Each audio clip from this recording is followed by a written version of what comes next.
പ്രിയമുള്ളവരെ, ഇന്നത്തെ ചെറിയ വീഡിയോയിൽ നിങ്ങൾക്കായിട്ട് അവതരിപ്പിക്കുന്നത് ഒരു ടോയ്സ് ബൈക്കിൻ്റെ ബാറ്ററി ചാർജർ നിങ്ങൾക്ക് എങ്ങനെ സ്വന്തമായിട്ട് നിർമ്മിച്ചെടുക്കാം എന്നുള്ളതാണ്. നമ്മളിപ്പോൾ കാണുന്നത് ഒരു ടോയ്സ് ബൈക്കാണ്. സാധാരണ വീടുകളിലൊക്കെ കുട്ടികൾ കളിക്കുവാൻ വേണ്ടി ഉപയോഗിക്കുന്ന ബൈക്കാണിത്. ഇത് ഒരു സിംഗിൾ മോട്ടോറിൽ പ്രവർത്തിക്കുന്ന ബൈക്കാണ്.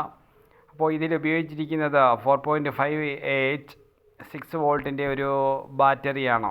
സാധാരണ എമർജൻസി ലാമ്പുകളിലൊക്കെ ഇത്രയും ബാറ്ററി വരാറുണ്ട്.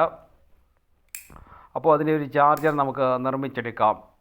ഇപ്പോൾ ഈ ചെറിയ വീഡിയോയിൽ നിങ്ങൾക്കായിട്ട് ഈ ചാർജർ യൂണിറ്റിൻ്റെ സംവിധാനങ്ങൾ എന്തൊക്കെയാണെന്ന് പരിചയപ്പെടുത്തുവാൻ ആഗ്രഹിക്കുകയാണ്. പ്രധാനമായിട്ടും ചാർജർ യൂണിറ്റിലുള്ളത് ഒരു പവർ ട്രാൻസ്ഫോമറാണ്. നമുക്ക് ഒരു 12 വോൾട്ടിൻ്റെ ട്രാൻസ്ഫോമർ ഉണ്ടെങ്കിൽ ഈ 6 വോൾട്ട് ബാറ്ററി ചാർജ് ചെയ്യുവാൻ വേണ്ടി ഉപയോഗിക്കാവുന്നതാണ്. അതിൻ്റെ ഏകദേശം ഒരു 1 ആമ്പിയറിൽ കൂടുവാൻ പാടില്ല. കാരണം 1 AH ബാറ്ററി ചാർജ് ചെയ്യുന്നതിന് 130 mA കറണ്ട് ആവശ്യമാണ്.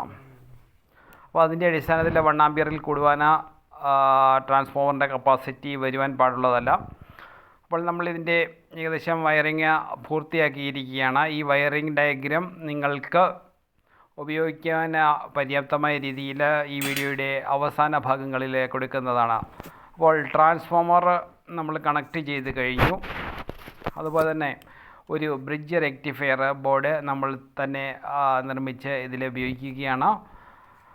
അതിനെ പ്രവർത്തിപ്പിക്കുവാൻ, അതിനെ കൺട്രോൾ ചെയ്യുവാൻ ആവശ്യമായിട്ടുള്ള സ്വിച്ച് ഇതിൽ നമ്മൾ കണക്ട് ചെയ്തിരിക്കുകയാണ്. അതുപോലെ തന്നെ ഒരു റെഗുലേറ്റർ IC ഇതിൽ ഉപയോഗിച്ചിട്ടുണ്ട്. നമ്മളിവിടെ ഉപയോഗിച്ചിരിക്കുന്ന റെഗുലേറ്റർ IC എന്ന് പറയുന്നത് 7808 എന്നുള്ള റെഗുലേറ്റർ IC ആണ് നമ്മളിവിടെ ഉപയോഗിച്ചിരിക്കുന്നത്. ഈ കാണുന്നത് ഇതിൻ്റെ .PCB ആണ്. ഈ PCB ആണ് ഈ AC വോൾട്ടേജിനെ, അതായത് ട്രാൻസ്ഫോമറിൻ്റെ ഔട്ട്പുട്ടിലുള്ള AC വോൾട്ടിനെ റെക്ടിഫൈ ചെയ്യുന്നത്. ഇപ്പോൾ നമ്മൾ കാണുന്നത് ഇതിൻ്റെ ഔട്ട്പുട്ട് സ്റ്റേജ് കപ്പാസിറ്ററാണ്. അതുപോലെ തന്നെ നമ്മൾ ഔട്ട്പുട്ട് സ്റ്റേജിൽ ഒരു ഡയോഡ് കൊടുത്തിട്ടുണ്ട്. ഈ ഡയോഡ് കൊടുത്തിരിക്കുന്നത് പ്രധാനമായിട്ടും ബാറ്ററി ഡിസ്ചാർജ് ആകാതിരിക്കാനാണ്. പ്രധാനമായിട്ടും കറണ്ട് പോകുന്ന സന്ദർഭത്തിൽ ബാറ്ററിയിൽ നിന്ന് ചാർജ് ഇറങ്ങിപ്പോകാൻ സാധ്യതയുണ്ട്.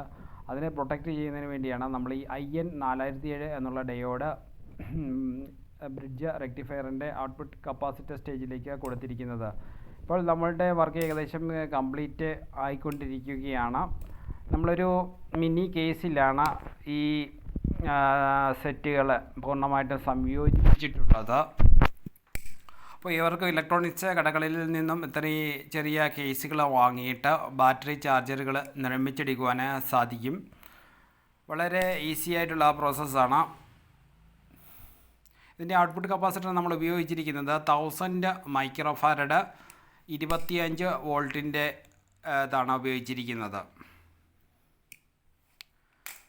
അപ്പോൾ നമ്മളിവിടെ വയർ ജോയിൻറ്റുകൾ, സ്ലീവുകൾ അടിച്ചിട്ട് അത് ഉരുക്കി ചേർക്കുകയാണ് ചെയ്യുന്നത്.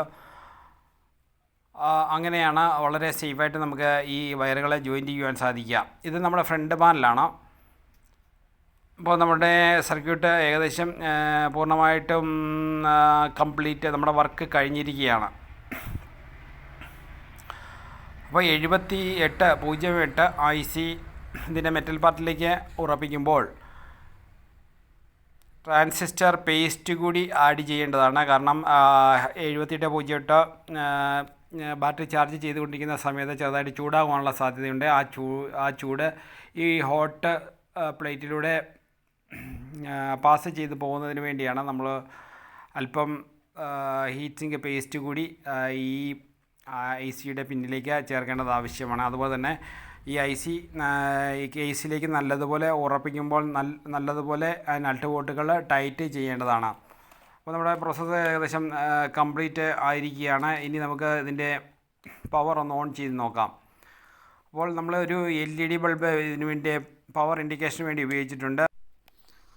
അപ്പോൾ നമ്മുടെ ഇൻഡിക്കേറ്റർ ഓണായിരിക്കുകയാണ്. നമുക്കിവിടെ മൾട്ടിമീറ്റർ ഉപയോഗിച്ച് അതിൻ്റെ ഔട്ട്പുട്ട് വോൾട്ടേജ് ടെസ്റ്റ് ചെയ്യാവുന്നതാണ്. ഇപ്പോൾ നമ്മുടെ ഔട്ട്പുട്ട് വോൾട്ടേജ് കാണിക്കുന്നത് ഏകദേശം കോൺസ്റ്റൻ്റ് ആയിട്ട് വരുമ്പോൾ മൾട്ടിമീറ്ററിൻ്റെ നീഡിൽസ് നമ്മൾ കറക്റ്റായിട്ട് ഉറപ്പിക്കാത്തതുകൊണ്ടാണ് ആ വോൾട്ടേജ് ഫ്ലക്ച്വേറ്റ് ചെയ്യുന്നത്. അപ്പോൾ നമ്മൾ അതിൻ്റെ പിന്നുകൾ കറക്റ്റായിട്ട് ഉറപ്പിക്കുമ്പോൾ നമുക്ക് കിട്ടുന്ന വോൾട്ടേജ് എന്ന് പറയുന്നത് 7.6 വോൾട്ടാണ് ഔട്ട്പുട്ട് കിട്ടുന്നത്. ഈ 7.6 വോൾട്ടിലാണ് നമ്മുടെ ബാറ്ററി, അതായത് 4.5 6 വോൾട്ട് ബാറ്ററി ചാർജ് ആകേണ്ടത്.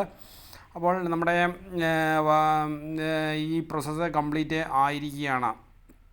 അപ്പോൾ ഇങ്ങനെ ഏവർക്കും സിമ്പിളായിട്ട് ഒരു അഡാപ്റ്റർ നിർമ്മിച്ചെടുക്കുവാൻ സാധിക്കും.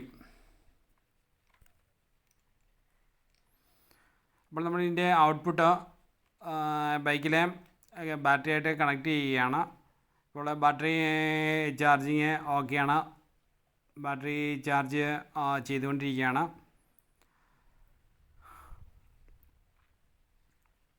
ഈ ചെറിയ വീഡിയോ കണ്ട എല്ലാവർക്കും നന്ദി.